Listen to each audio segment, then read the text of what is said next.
Ravo iniach le tefillin. If the master actually places the tefillin on the body of the slave, that's not just passively not complaining. That's an action. That's an active act, to be redundant. And therefore, we would say that he is publicly demonstrating that he freed him. That level of circumstantial evidence, the rabbis would be made. Hachinami, over here as well. Another possibility, going back to the wedding where the master didn't say anything. Kisharabo hisio isha. The master was not utterly passive. He made the shidduch. So there too, that's an action, and we're the Chachamim accept that level of circumstantial evidence as conclusive. Now, the Gemara argues with that because umi ikam nide de la avde lo ma'aved le isura the ihu aved isura. Is it logical? Is there a reasonable circumstance in which a man who would not help his slave do when he does something wrong, but he would actually violate the rule himself? So in other words, if this guy puts the tefillin on him and he's still a slave and he's pater from tefillin, or if this guy fixes him up with a Jewish woman, makes the shidduch with a Jewish woman, and he's still a slave, then he, the master, is committing a sin. So the Gemara is saying, how could that be? Amar Reb Nachman bar Yitzchak, Reb Nachman bar Yitzchak comments, in exactly what are we talking about? Why, in the case of why Reb Meir accepted the marriage as valid? Okay, the Amar le Sibai. This document,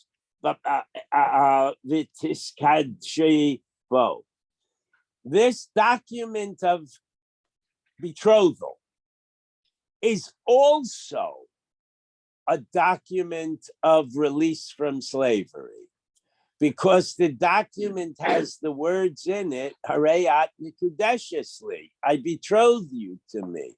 You can't be betrothed to a slave girl. So inferentially, Reb Meir would say Harayat Nikudeshesli is a reference to freeing her also. Okay? Reb Meir Sover, Yesh B'Lashon Hazeh Lashon Shkarur, that she is set free by the words Harayat Nikudeshesli. For Rabbanan Sover, Ein B'Lashon Hazeh Lashon Shkarur, that's not enough. She needs specific wording, presumably in another document, but maybe he could combine them, that says you are free as of now, and specifically. And then this is that I want to marry you. So that's the machlaikas. Amar Rav Yeshua ben Levi, Eved sheheniach tefillin b'fnei rabo yotzel l'cheres. We're getting back to the passive involvement. If the Eved puts on tefillin in the presence of the master and the master does not object, that is circumstantial evidence that he was free, because there is a shita. If you're putter from doing something, it's usher to do it.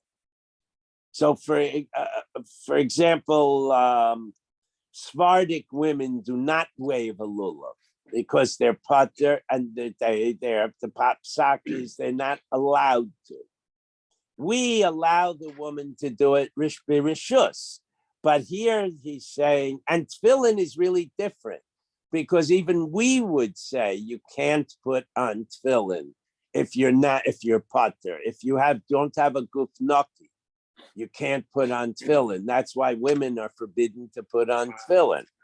All right. Meisvei, so we're having the same dispute about the level of circumstantial evidence needed. Meisvei, rabbis challenged that ruling that if he puts tefillin on and his master doesn't complain, it's a sign he's free. And he makes a statement, there are certain kinds of behaviors where the master treats the slave as an equal. We do not accept that as circumstantial evidence that he was free. If the master borrows money from the slave, or if the master appoints the slave as the administrator, the business manager of his estate, or if the slave, and this is our case, puts on tefillin in his master's presence,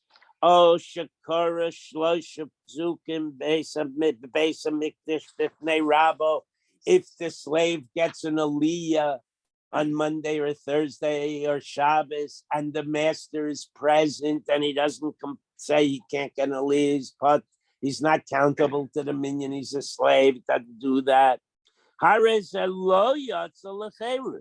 These are not, this slave is presumptively free. He does not go out to freedom, literally.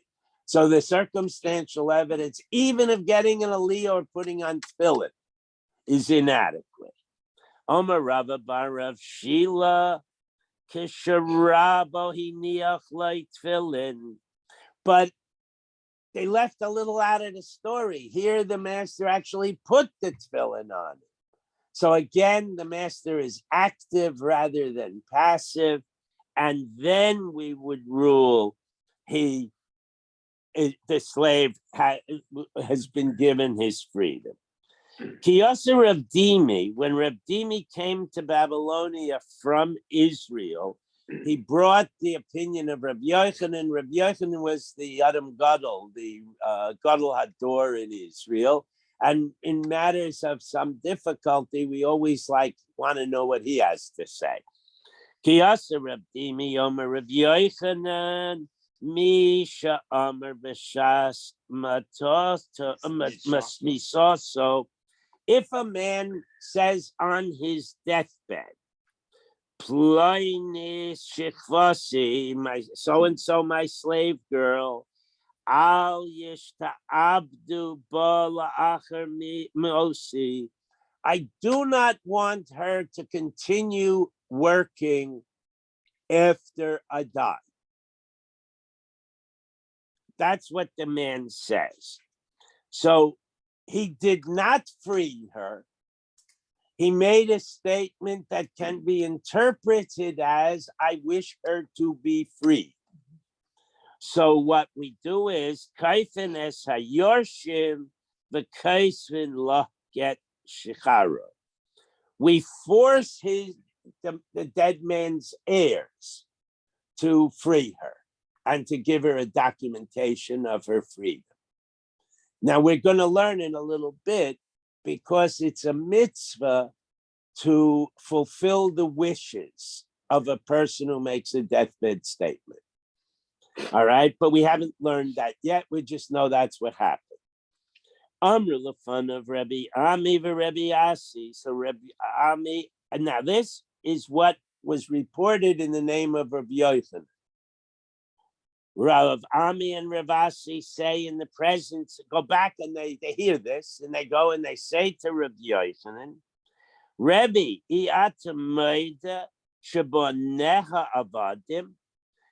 Rebbe, do you not concur that this woman's children, she has very small children, would remain slaves? So if she's freed, she can't take care of her babies. So the implication is that, I don't know the age limit, but there's at a point in time prior to what? further births, children that she will have. Oh, okay. Thank you. So is she really free? Her kids should be slaves, and that's their point. Why do we say her kids would be free if she's free? So why this is a commercial value? Why do we say to the children, all the father meant to do was to let the girl off the hook? Why do we say they have to free her and thus lose value, lose money? Deplete. Kids she had already, no? That's how I interpreted it. Rami is saying something governed by island once she's free. Well, but he's still. The question is, what is her status? The fact that he said she shouldn't work anymore. Okay, now look, I use the word work very. Okay, if I say the word work is related to the word slave, but it's not the word slave. Maybe, and this is what the Gemara is going to go into. Maybe what the master was saying is free her. And maybe what the master was saying is she worked diligently for 50 years. She's an old lady. I don't know how she can have kids after that. But the point is she's given me sufficient service that I want you to let her retire and move into slave quarters and not have to work. So she's not freed, but she's released from her normal obligations. That's what it could mean. Okay, and so what we did was we gave her the benefit of that. We went l'chumra and required them to free her. So they're saying, yeah, but if it's fine and dandy, you want to go l'chumra, you want to do what Tati wanted. But look at the implications. There are unanticipated consequences here that her ability to produce more property for the estate, make babies, you're giving up. That father didn't say anything about that. Maybe all he said was, don't make her work anymore. Okay? So now we're going to go into this. Kiyasa Rav Shmuel Bar Yehuda, when Rav Shmuel Bar Yehuda came to Bavel from Eretz Yisrael, he quoted Reb Yochanan. He quoted Reb Yochanan, Misha Amar B'Shas Misaso, someone who makes a deathbed announcement. Ploini Shechvasi, Kaires Ruach Asisali. Literally, it means my slave girl made me very happy. She gave me a lot of nachas. And Ya'aseh Kaires Ruach. I want my sons, he's talking to his sons, I want them to do whatever will make her happy. So now they're obligated to discuss with her what would make you happy. If she wants a new dress, they'd have to buy her a new dress. If she wants to go free, that's the only thing that would make her happy, to have to let her go free. Kaifin es hayarshin, we force the heirs, va'oisin law kaires ruach, to do whatever it is that will make her happy, up to and including freeing her. My timer, what's the rationale? Mitzvah l'kayim divrei hames. It's a positive mitzvah to do to fulfill the father's last wishes. Amar a Maimer says, now, a new issue. If I own a slave, I have the right to continue working that slave, or I have the right to give that slave paperwork, emancipation proclamation, right? But what if the slave has no owner? If the slave has no owner at this point, the Gemara is assuming that nobody can give him an emancipation documentation because he doesn't have an owner, and only an owner can do that. So Omar Maimer comments, Hamafkir Avdo also Eved Ein Lo Takana.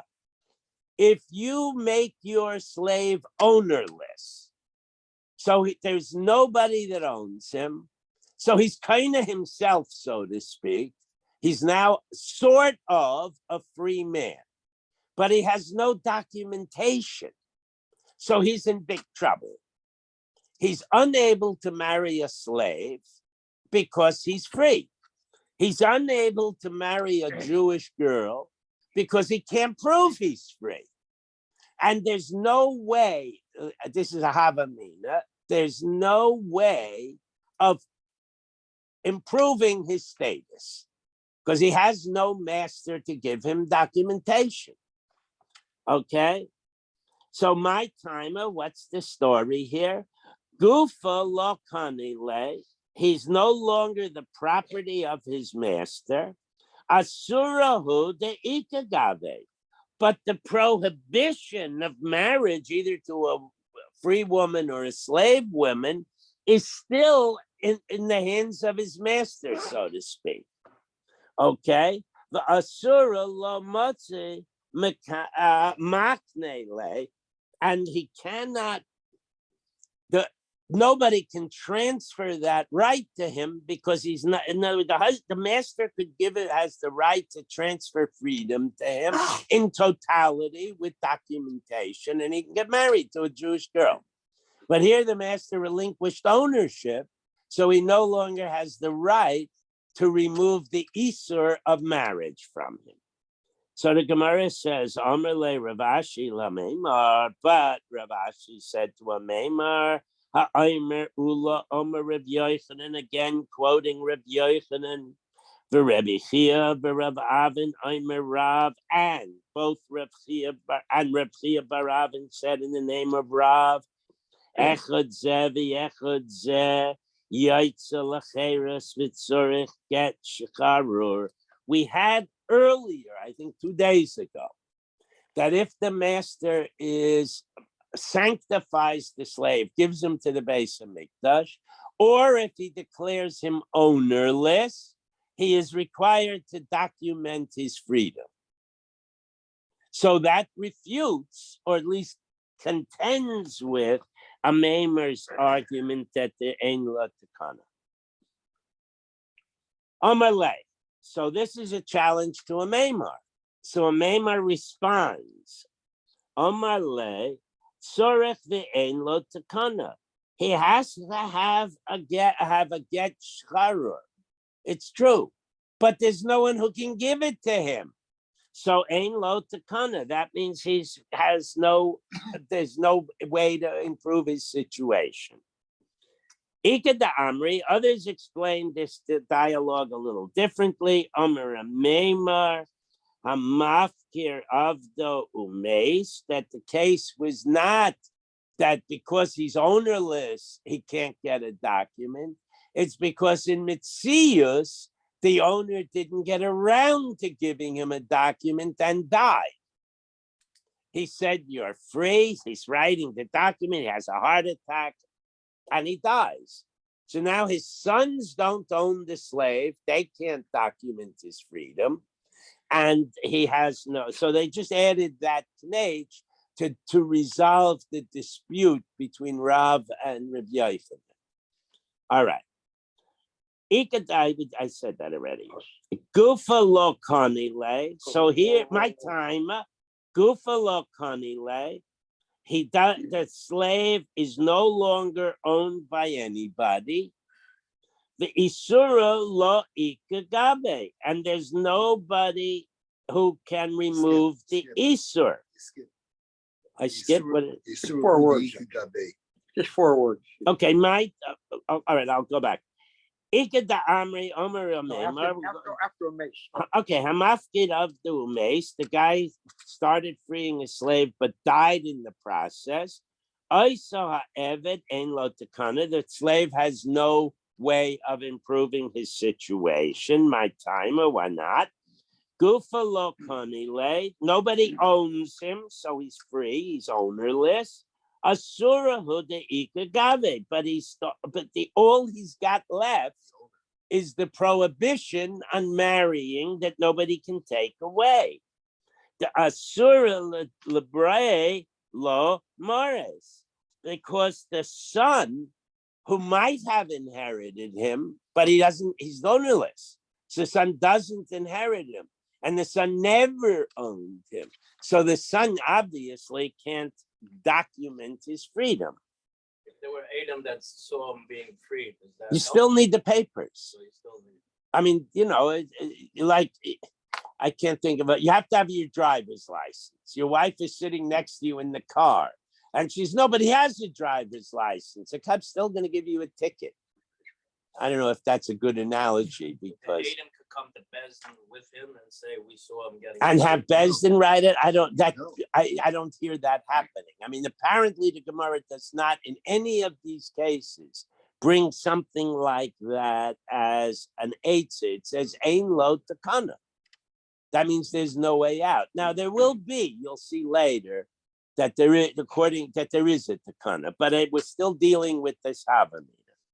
Omerle Ravashi Lameimar. So the dialogue continues. Ha ki asa Rebbe Dimi Omer Rebbe Yochanan. But when Reb Dimi came to Babel, he quoted Reb Yochanan. We just learned that. So a Maimer says, yeah, but he was wrong. Okay, it's not a halachic dispute. He was in error. Omerle Reb Dimi to Usahi. Reb Dimi was actually in error. He made a mistake. Amarle my to Usa. What was his mistake? The law Amra Belashan Shcharur. The master, when he let the slave go, he did not use language that I'm freeing my slave. He used language, my slave is now ownerless. So the net effect is he's freed because there's nobody that owns him. But he was not given freedom. So even if you would argue, you could go to a Besdin, that would not be the case here. Okay? The law Amrit Belashin Shkarer, he didn't use freedom language. Ha Amra Belashin Shkarer, if he had used words of freedom, Hachinami, then we would have accepted Rav Dimi's quoting Rav Yochanan. But since the master didn't do it right, there ain't lo takana. So Amalei, so a Maimer responds to that. Anna Kerev Shmuel Bar Yehuda Svirali. I remember we had a couple of versions of what Rabbi Yochanan said. I follow Rabbi Yochanan as quoted by Shmuel Bar Yehuda. Therefore, since Rabbi Yochanan, since the credibility of Rabbi Dimi, I don't hold. I don't believe Rabbi Dimi was correct in his quoting. Therefore, you can't challenge me with Rabbi Dimi. You can challenge me with something I may disagree with, but I accept its provenance. Here, I do not accept the provenance of Rabbi Dimi's statement. Ahud discarta de avde. There was a community with a cluster of Eved Kanainim, Avadim Kanainim, and the Izdabein Le'aved Kechavim, that had a Jewish master once upon a time, but the Jewish master sold them to non-Jew. Okay? Kulo Marvasa Basroi. In the fullness of time, the Goyish master died, and now these slaves he had no children, and they don't have the same halacha we do of going upstream to the father and keep searching like of previous doros to where you're going to have an heir. So it could, in our system, you could be your 14th cousin thrice removed. who's your only living heir. But they only recognize downhill inheritance, and this man had no children. So these slaves are now technically ownerless, okay? So also Lakami de Ravina, they went to Ravina, and they asked, will you document our freedom so we can get married? And Amar Lahu, he said to them, Zilu ahadru abnei marvasa kayame kamoi. Go find the heirs, the children of your old-time Jewish master, who's presumably not alive anymore, and the kichvu lechu gita techerusa, and ask them to give you documentation of emancipation. So this is a complete, absolute contradiction to our statement that the kids don't have any shaykhis to this slave. How can he document his freedom and give him paperwork? Okay, and so we're going to argue with that. Amrule Rabbanan Ravina, the other rabbi said to Ravina, Ha'amar a Maimar, Hamafkir Avdo Mace, but a Maimar already told us that if you free a slave and die before you can give him documentation, there's no way to improve that person's status. So Ravina answered, Amar Lahu, he replied to them, Ana Karavdimi Svirali. I do believe that Rav Dimi's report of what Rabbi Yochanan said is authoritative, and I hold like that. Amrulay, they replied to him, but we learned a little while ago, the Rav Dimi to Usahi. Rav Dimi's explanation of what Rabbi Yochanan said was not authoritative. He made a mistake. Amar Lahu, Ravina answers, my Ta'usa. What was his mistake? The law Amra Balashan Shcharur. All he did was say that the master reported the master said you are ownerless, not you are free.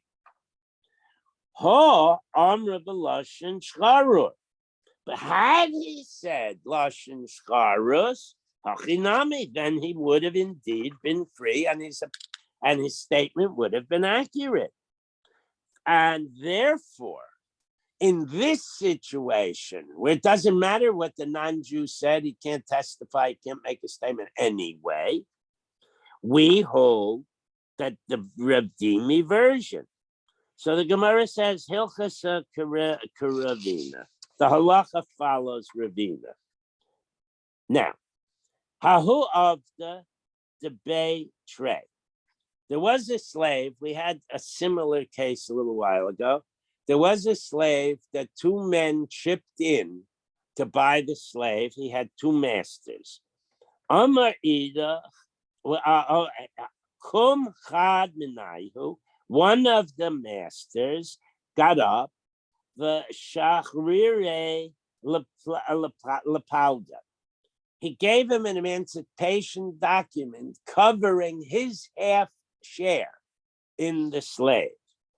Amar Idach, the other guy says to himself, wait, now what? Hashta Shamei Bi Rabban, and the rabbis will hear that I'm a half owner of a person who's now half free, and they will mafsidu le minai. They will force me to free him, and I will lose out. I'll lose the money I have invested in him.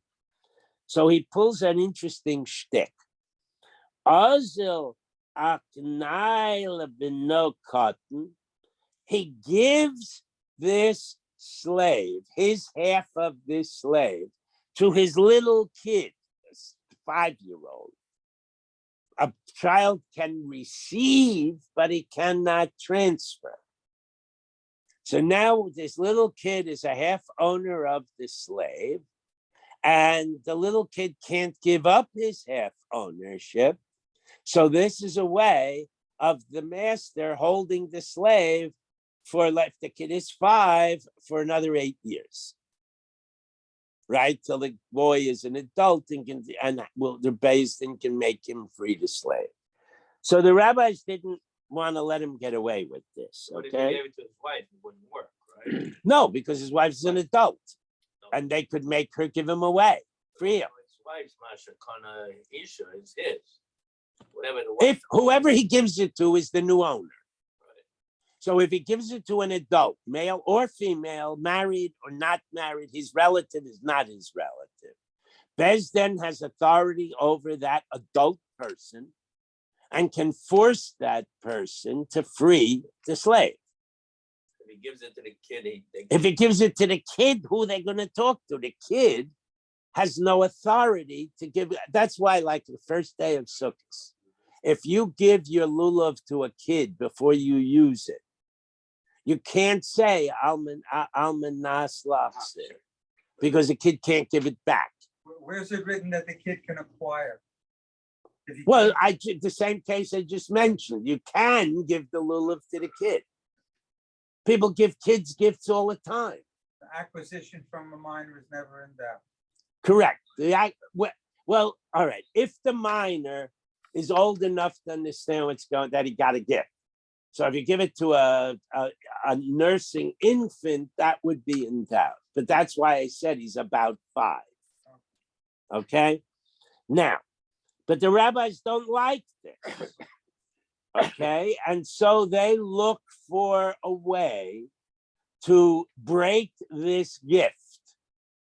Okay. Sholcha Rav Yosef Berei de Rava L'kaime Rav Papa. So Rav Yosef sent this as a shaila to Rav Papa. Shalach le, and Rav Papa replied as follows, literally sent them a response as follows. Ka'asher asa kein yeyose lo. Do to him what he did to the slave. And we'll see what that means. Gamulo v'yashiv lo b'roisho. His horrible behavior should come back and sit on his own head. Okay, so we'll see what that means. Anan kimlan binuka demorkva the ase legabe zuze. Everybody knows that this little 5-year-old has a coin collection. He's fascinated by shimmery silver and gold coins. Okay, so what we will do, Beis Din has the right to appoint an apitropos, a guardian ad litem in American terminology, for this child, for the purpose of administering his slave. Now, I'll just remind us that we learned earlier there was a machlokes. If the apitropos acts like divvying up the estate we had, and when the children grow up, they're not satisfied with that. There was a machlokes if the Beis Din could reopen the case and let them reallocate the property. But at least there's one shita that the apitropos can act with on behalf of the kids as their custodian, and it cannot be challenged. Right? Because that was a machlokes before. So over here, we're going by the side that the apitropos can act on behalf of the children and cannot be challenged. That's what we're going to be dealing with. Even though they have a father. Yeah. They said, we don't like the way the father's dealing with his children. He's giving them property he shouldn't be doing. In other words, the father is abusing his parental prerogatives. So we want to protect, quote unquote, the child and appoint an apitropos. Beis Din, hefker, Beis Din, hefker. Beis Din can do pretty much whatever they want when it comes to property and money. All right. Mukminan le apitropos. So they appoint an apitropos for the child. Okay. Makarshe lezuze, and then we tell the half slave to take a handful of shiny coins and play with them in front of the kid. And the kid will say, give me the coins. And the slave will say, if you say I go free. And the kid says, yeah, you can go free. I'd rather have the coins. So here we have an indication of the child's desire. He'd rather have the money than the slave. So in this case, since the will of the child is already revealed, even the view that says you could reopen it when he grows up because we didn't know what he wanted, now we know what he wanted, and the Bezdin, the Apotropos, can write the Shtar Shkarus. Okay, that's the case. Makartesh le Zuze, the slave will jingle the coins.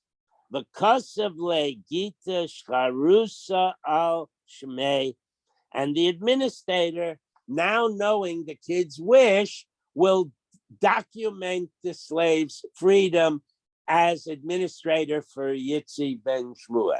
But the kid isn't getting the coins. What? The kid isn't getting Maybe. the coins. Yes, he is. He owns them, but he's not getting them. Yes, he is. Kid's getting the coins. And the Arbitropis will be in trouble for not handling the money. We know it once, right, says right there. The kid gets the coins, okay? Since the kid wants, I'm reading from the note, since the kid wants the money, he'll take even a couple of coins, a few zuzim, in exchange for the rather valuable half of the slave. Once the child agrees to the sale, the administrator makes sure that the kid gets the money. I mean, just it's Pasha. All right, weiter. Next case. So here we see there are ways around. Tanarabandan, a new case. Ha'aimer Osisi Ploni Evdi bin Chayrin. This is, we've had this concept before. There were various ways of saying something and it's good. And there are other ways of saying something where it's not good. So now we're getting a list of what you can say to free your slave and what you cannot say to free your slave. Tana Rabbanan, Aimer, Osisi Ploni Evdi bin Chayrin. Notice the tip-off will be future tense versus present or past tense. So I have freed my slave so-and-so. I've made my slave so-and-so a free man. Or Osi ben Chayrin, he has been made a free man. Or Harehu ben Chayrin, behold, he is a free man. Harehu ben Chayrin, he then becomes a free man. All these lashonos are effective because they are past tense. However, Esanu ben Chayrin, I will make him a free man, or I will free him. Now, the future could be 2 minutes from now, but it could be 2 years from now. It's an open-ended future. Rebbe Omer Kana. Rebbe says, nonetheless, the commitment is enough, even though he uses future tense, for the slave to acquire himself, meaning he's free. But all the other rabbis said, Lo Kana, he did not acquire himself, because maybe what the master was, if you work faithful for the next 20 years, I'll free you. There's no indication of a time frame, and future is open-ended. So the rabbis say he's not free. Now, we just had verbal. We had the master say, you're a free man, and the Gemara said he's a free man. Rabbi Yochanan qualifies that. Amar Rabbi Yochanan, and Rabbi Yochanan is the go-to guy on all these dinim. Amar Rabbi Yochanan kulan bishtar. you have to document this transaction with a shtar shkrorus. Okay, so that just verbally is not enough. Okay, Tana Rabbanan, a new case. Ha'amar Nasati Sada. We're looking at analogous cases. I remember I mentioned once before that the halachas of slaves and transferring slaves from one person to another are essentially identical to the halachas of transferring land.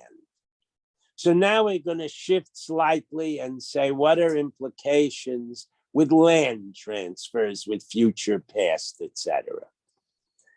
Tana Rabbanan, ha'aymer nasati sada plainis leplaini.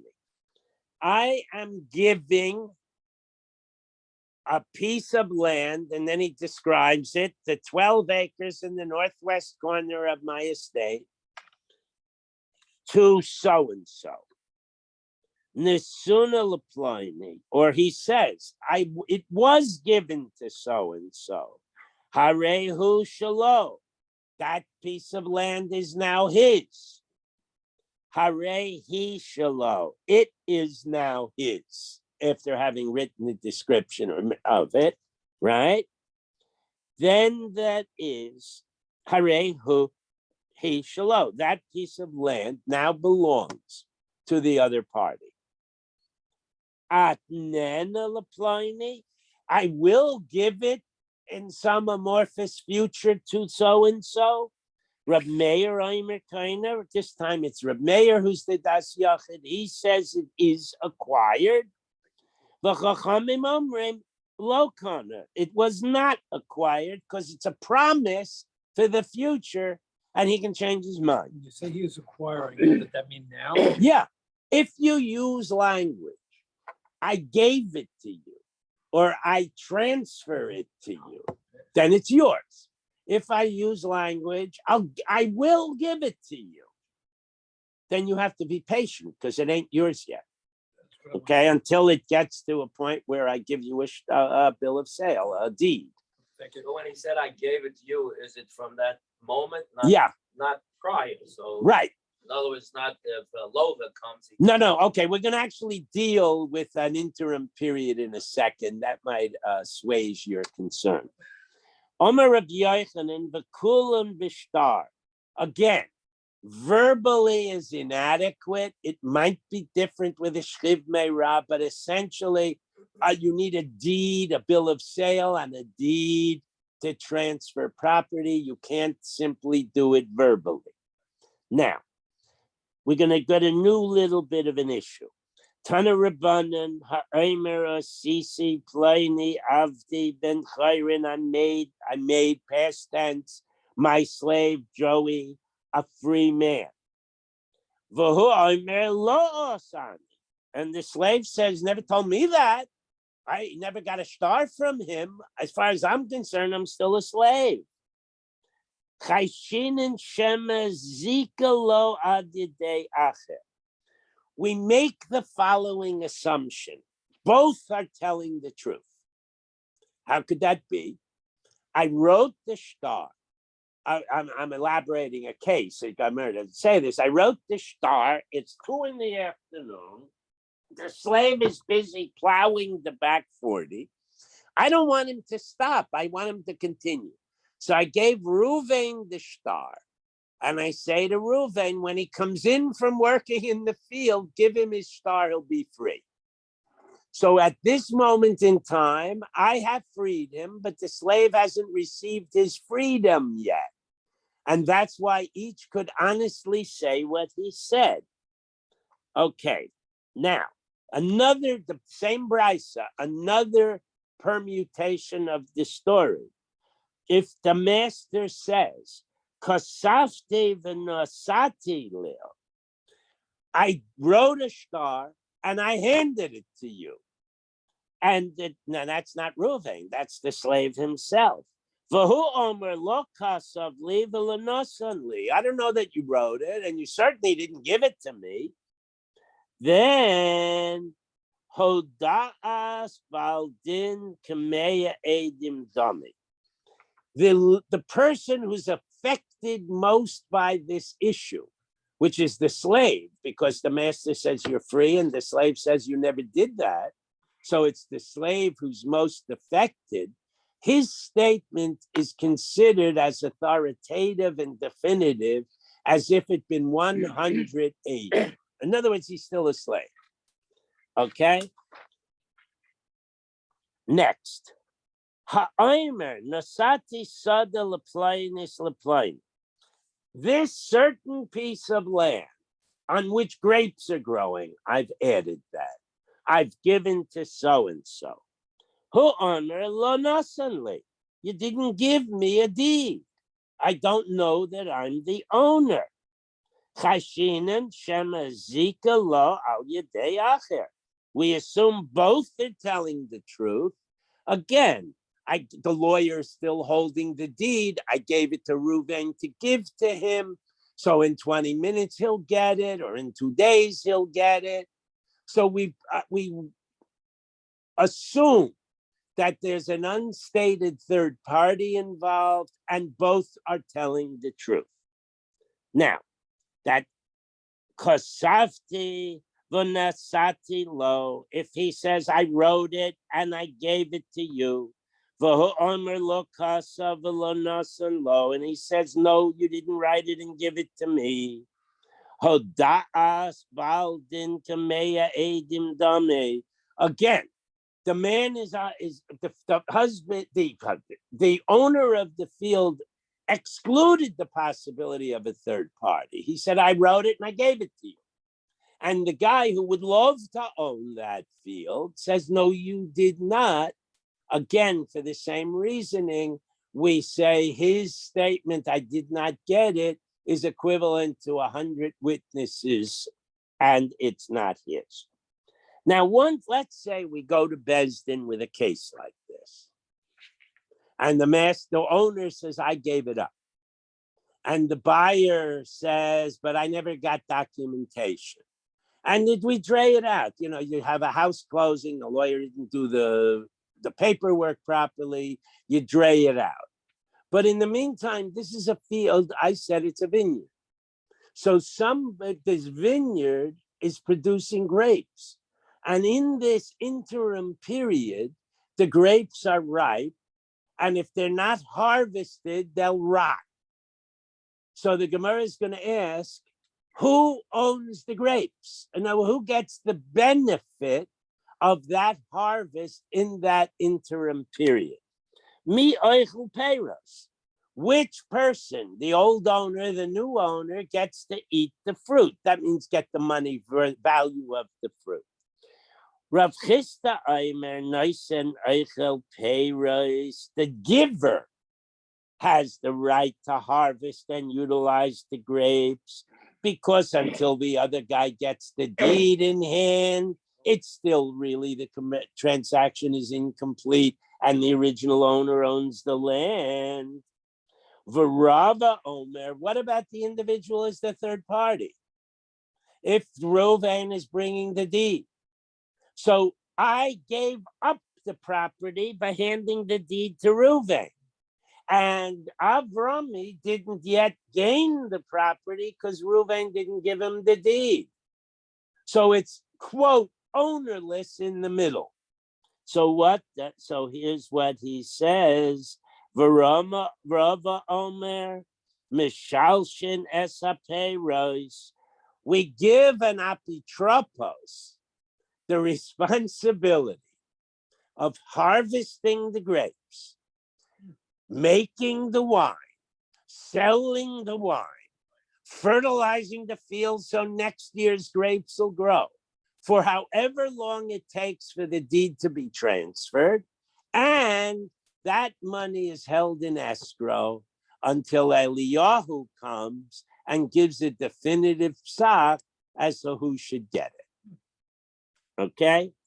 The low pligi, the truth of the matter is that although it sounds very, very different, Rav Chisda and Rava are not really arguing, because there's more information we didn't get yet.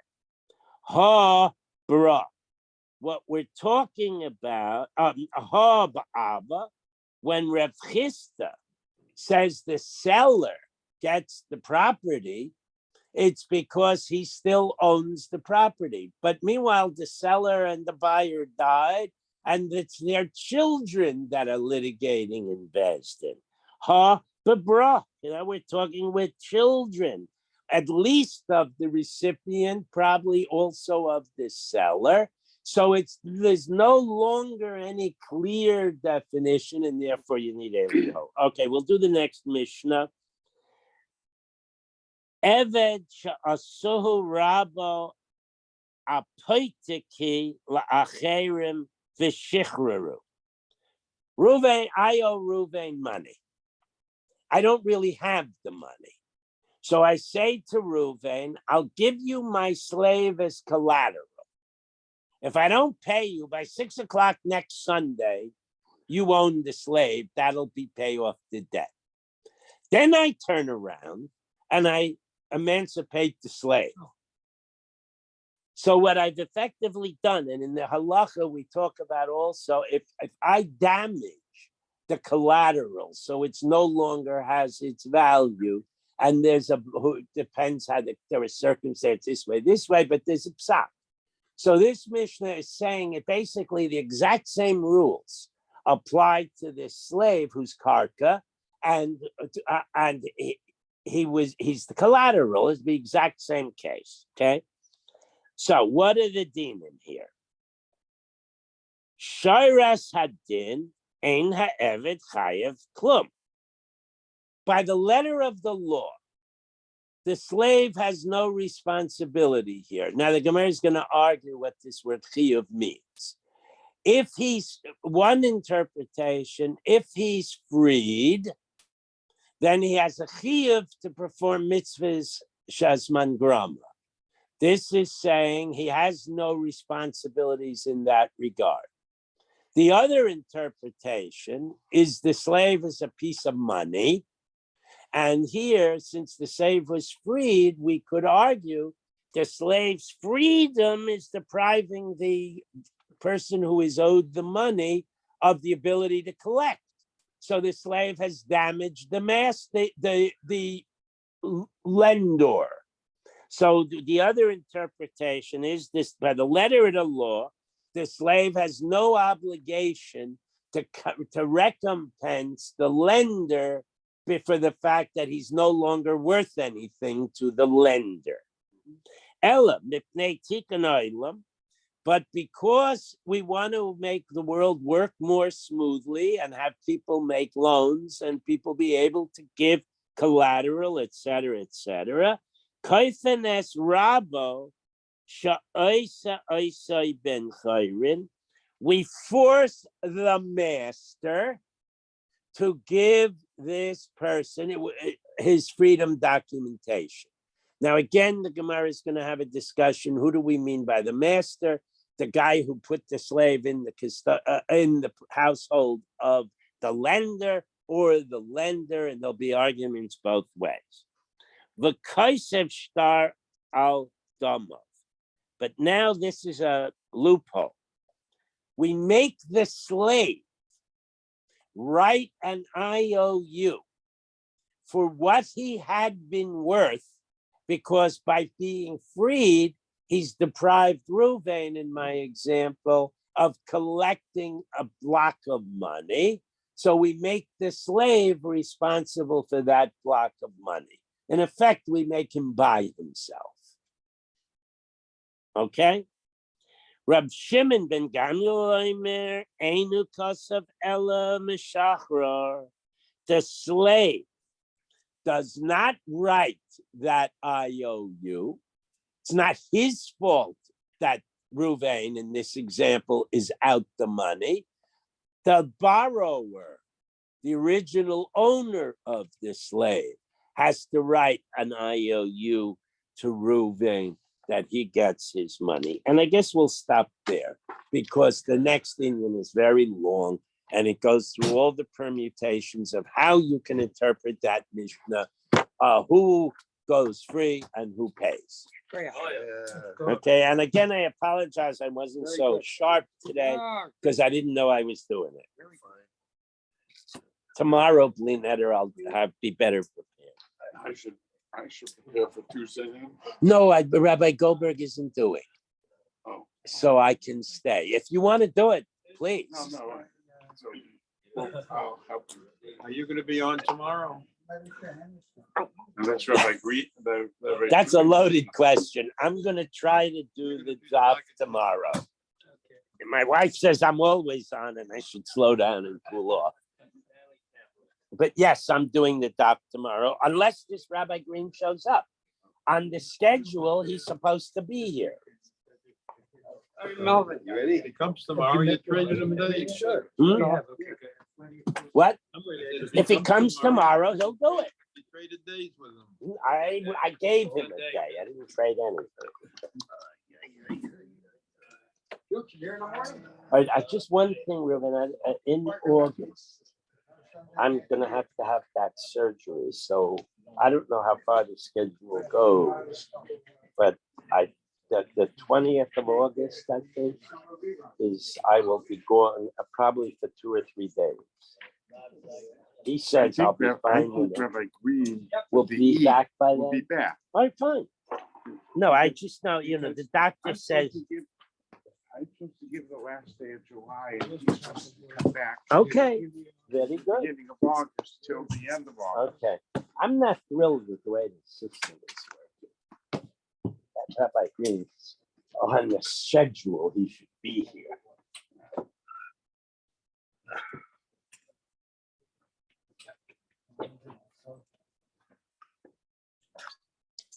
Green and greeny.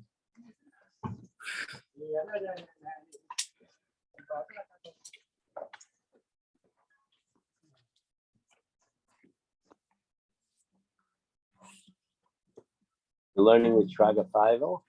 Very nice. Shkaya. Chumash? Shkaya. What? Chumash? Nice. Just nice. Took some headwind. You should think